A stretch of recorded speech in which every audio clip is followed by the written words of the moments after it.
Hello there. Welcome to Financial Focus. I'm your host, Scott Forehand.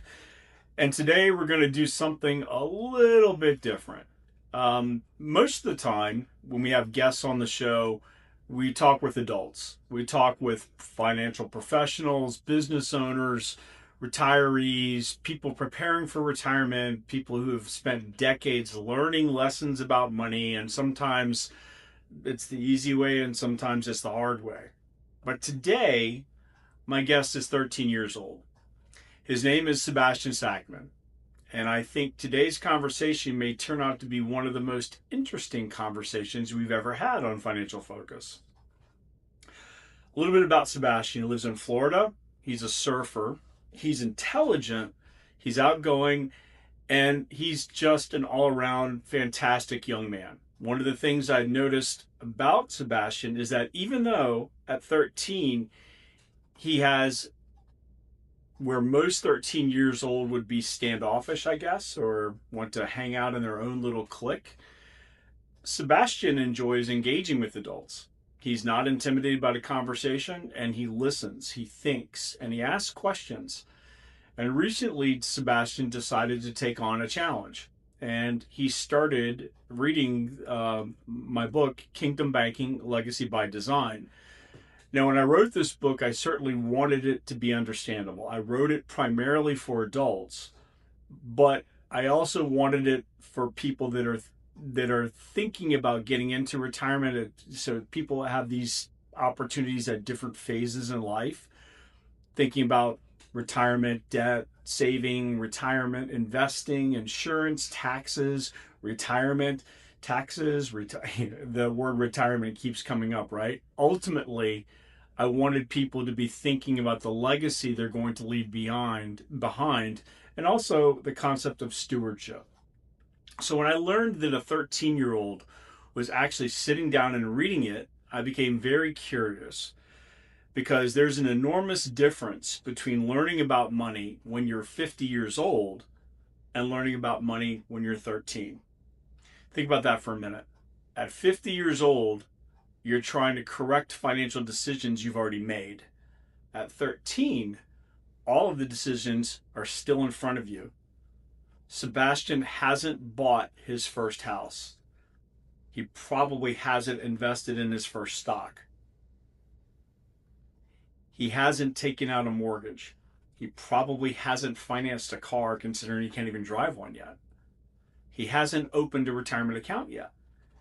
He hasn't had 20 or 30 years of paychecks that have come through his hands. And that means he has something incredibly valuable on his side, something that all of us that are 50 plus years old wish we had also, which is time. So we spend a lot of time in the financial world talking about rates of return. But one of the most powerful financial assets a young person possesses isn't money at all. It is time. When you learn at a young age that money is a tool rather than a goal, and that debt has consequences, you will learn that saving matters. You learn that compounded growth rewards patience, and that wealth can be used for something bigger than simply buying things. You have the opportunity as an approach to adulthood to make decisions from an informed perspective. And there's another part of this that I think is even more important. Kingdom banking isn't simply about accumulating money. It's about stewardship. I mentioned that earlier. It's about understanding that what comes into our hands, our money, our talents, our opportunities, and our time comes with a responsibility. So I'm fascinated to hear how a 13-year-old interprets some of these ideas. What does wealth mean to Sebastian? What does legacy mean when you're only 13? And what do you think about debt? And what do you think about reading about debt? Does a teenager think differently about money than we think? Do we think he assumes, or do we assume that he's thinking the same way we do? And maybe most importantly, did anything he read cause him to think differently about decisions he'll eventually make. Because here's something I believe very strongly: financial education doesn't begin when somebody has enough money to hire a financial advisor. It begins long before that. It should begin when you're young enough that the lessons can influence the decision ahead instead of simply helping us repair decisions we've already made. And Sebastian represents that opportunity. Today isn't going to be me teaching Sebastian. In fact, I want to do just the opposite. I'm going to be asking questions. I want, and I'm going to be listening to Sebastian, and I'm going to let him teach us a little bit. I want to hear what stood out to him, what made sense, what didn't make sense, what surprised him maybe. And if he disagrees or agrees with what he read and how he's thinking about it. And I'm particularly interested in something else. Sebastian's a surfer. And if you've ever watched someone surf, you realize pretty quickly that you don't control the ocean. You learn to understand it, you prepare, and you develop patience. You recognize opportunities. And when the right wave comes along, you have to be ready. There's probably a pretty good financial lesson there.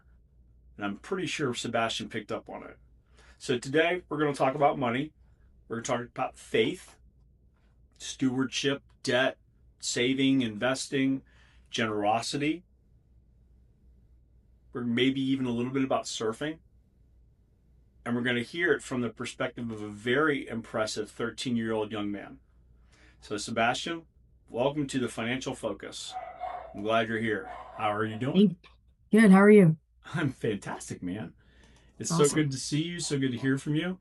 I see that you dressed up for the occasion. You put on a collared shirt, and that's my dogs are just outside barking, and they are applauding you with their barks. Congratulations. Well, thank you. So before we get going, you got anything you want to say? Any questions?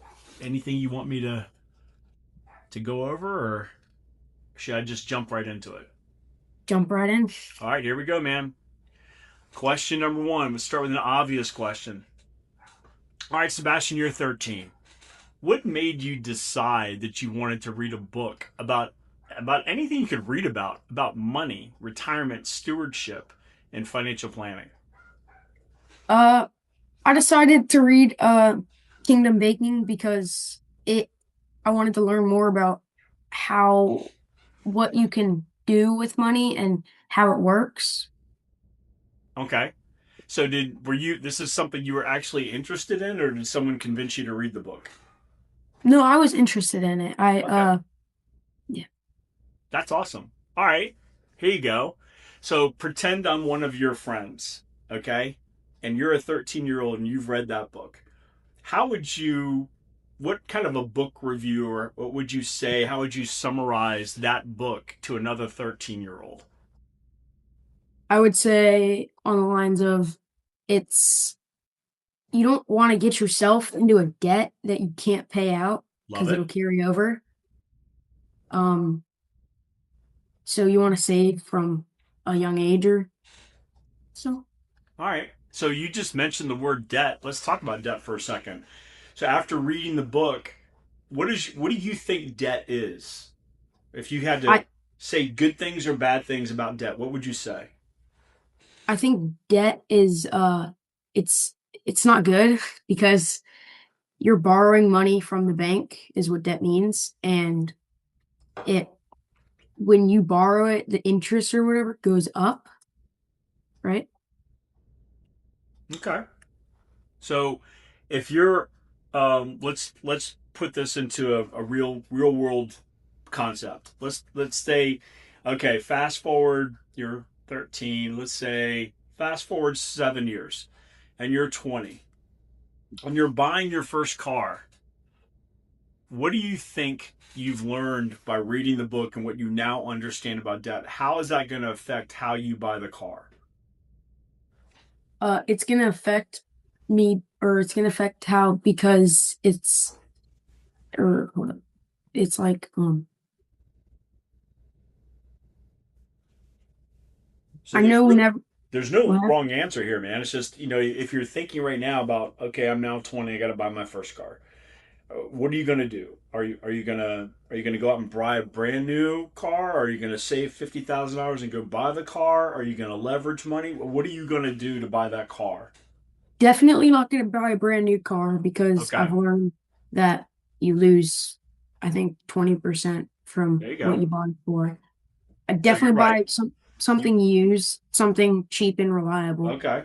that Ah, can look at last. that, cheap and reliable. I can say when I was your age and I was thinking about cars, the car that I wanted was a Porsche. Not cheap, not reliable, right? And then you get older and you realize, oh yeah, that would have been such a huge mistake. All right. So here you go, man. You've got something that I don't have. You've got something your mom and your dad don't have. You've got something almost every adult you ever talk to would love to have more of, which is time. So if you started saving or investing money now as a teenager and continued doing it throughout the rest of your life, what advantage do you think that gives to you? How can you quantify that? Um, yeah. So basically, if I save from when I'm a teenager, my age now, I could it could help me in the future, as in when I first buy my first house, buy my first car, or it can help me with policies like insurance policies and stuff like that for my kids or my wife in the future. Okay. So let's if you think about your friends, the people you know, the people you hang out with that are your age, do you think that most young adults your age understand how powerful starting early is or can be? I do not think they understand how Yeah. powerful it can be. So are you doing anything to help them understand? A little bit, yes. All right. So I know that we had a talk last year where we were talking about a thing that you wanted to purchase, and I think it was a bike or something like that. And you saved up, right? And did you go buy Yes. that bike? No, sir. You did not. What did you do with the money? I have not saved up enough for it yet, Okay. but if I did have enough, I probably would. Okay. All right. So that brings us to our next questions. That bike, right? Do you want or need that bike? I don't need it, but I want it. Okay. So when you get some money, is your first instinct to spend it, save it, give it away, or do you start thinking, has that reading that book changed your thinking to the point where you should be thinking about how you can turn that money into more money? What is your thought process right now? After reading the book, I would definitely not spend it right away. Okay. I'd put it into like a savings inside of a bank where Okay. it can grow because they're using it. So I get money for them using it. Okay. So that can grow and then maybe take some out, put it into some stock, and I Ah, can have more. love it. Right So on, then when I man. buy the bike, I don't spend all the money on the bike and I can have more to spend on other stuff. Okay. One of the one of the themes of that book is stewardship. Okay. In your words, what do you think being a good steward means when it comes to money?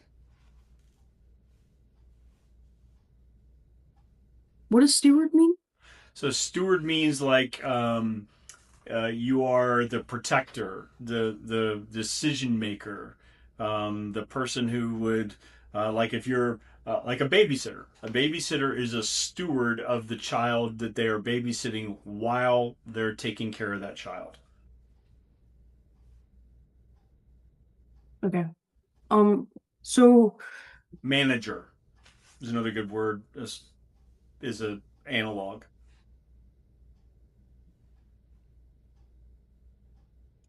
Do you watch sports? I do. Okay, and you know how there's the coach of a team. Yes, sir. The coach is the steward of the team. Does that help you? Yes. Okay. So thinking about stewardship, now that you understand or have at least conceptually understand what it is, what do you think about stewardship is regarding your money? Like you just said, and just a second ago, that when you got money, you'd put it into a bank, into a savings account, maybe eventually buy some stock. If you hadn't read this book before then, would you have done the same thing, or what would you have done with the money? I probably would have spent it on the dirt bike. Okay, so here's the thing. So you are a steward of the money either way, whether you went out and bought the dirt bike or whether you leveraged the money, put it someplace where it can grow for you. You're still the steward of the money. So using some of the stuff that we talked about in the book, management of money, using it to create more income streams, putting it in places where it can grow, be protected, and not lose. I think you just said what you'd be doing with it, right? You wouldn't have gone out and spent the money on the bike, right? Right. You would have. Okay, this is so cool, man. I'm so proud of you. All right, so here's a big word for a 13-year-old: legacy. Do you know? Do you understand what legacy means? Something like past that you put away. Future. So it's what you're leaving for the future. You get that? So Yes. your grandparents created a legacy for you, and you're going to be creating a legacy for your children and their children's children's children if you do it right. Do you think somebody your age can already be building a legacy even though you don't have a career or a lot of money? Yes, they could. Okay. Just it starts small, right? Correct. Yeah. So I know that just to again give you some kudos, I know last year, or it might have been this year, you and a couple of friends actually started a lawn service company, right? Yes, sir. That's not something most 10-year-olds, 12-year-olds, 13-year-olds do. So kudos, man. Congratulations, you're an entrepreneur. All right, let's switch gears for a second. Let's talk about surfing for just a minute. So you're a surfer. So if you try to connect, the concept of surfing, we talked a minute ago about patience, about being prepared, about taking risk, about you didn't start your first day surfing where you were catching tubes, right? Right. Yeah, it doesn't happen like that. I mean, when you first stood up, how many times had you fallen down before you stood up? Quite a bit. Right. So this is something that takes practice. And when you're sitting there and you're watching the waves, you've noticed, I'm sure, that the waves come in. When I was a surfer, we used to call it sets. Are they still called sets these days? Yes. Okay. So, and you understand that you're looking for the set to come in, and you're biding your time. You're making sure in the right position to catch the wave at the right time, so that you have the best possibility for the best ride. Does that sound right? Yeah, Can you apply that to money? you can. Tell me how what is your concept about how you might apply that, the lessons you're learning from being a surfer? How would you apply some of that to for money management from a 13-year-old? This is so cool. 13-year-old. What do you think? So if you're starting a job as a 13-year-old, let's say doing lawn care or whatever, it's not easy to start out with. It takes time to get the stuff you're going to use to do the jobs. And also, once somebody rejects you from for doing your for when somebody rejects your offer to mow their lawn, you don't just quit. You keep going house to house or leaving stuff in their mailbox. All right, that's cool. So you're so this is one of those things. Don't quit. Stay persistent. Have a goal. Have a focus. Be patient. Love it. All these things are great. All right, we're getting close to the end here. All right, Mr. Sackman. Imagine another 13-year-old is listening to this right now. What's one thing you've learned about money that you think every kid your age should know before they become an adult? One thing you've learned. That money isn't.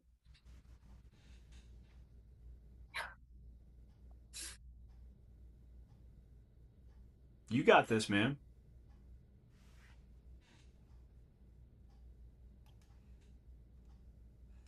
One thing you've learned. Money isn't what? It's not easy to get Okay. your money. It takes, yeah, practice and time and learning from your mistakes along the way. Okay.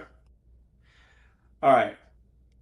If I use the word from a 13-year-old perspective, if I said, "Oh, buying that whatever is a frivolous expensive money."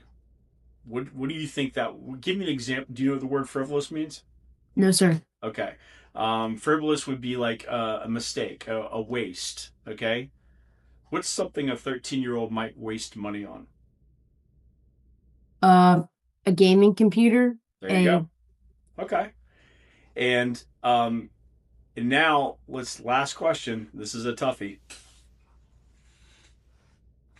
Let's turn the time machine on and let's plan like you are now 30 years old. You've moved forward in time. What do you hope the 30-year-old version of you will be able to say that the 13-year-old version of you did right? start thinking for the future instead of worrying about stuff now. Okay. So Sebastian, man, I am so impressed with you. I am so happy that you took time to come visit with us for the day. And I'm very very excited for your future because you have a very bright future and the stuff you've taken the time to learn now, the stuff you've taken the time to put in force, and the concepts that you have in your head. A lot of these things, people they don't start thinking about this stuff until they're 30 or 40 years old. So you are way ahead of the gun. So congratulations, brother. I appreciate you. Any last words for anybody out there before we go? I don't have anything. All right. Well, I'm looking forward. We'll catch up with you in a couple of years and see how things are going. Thank you.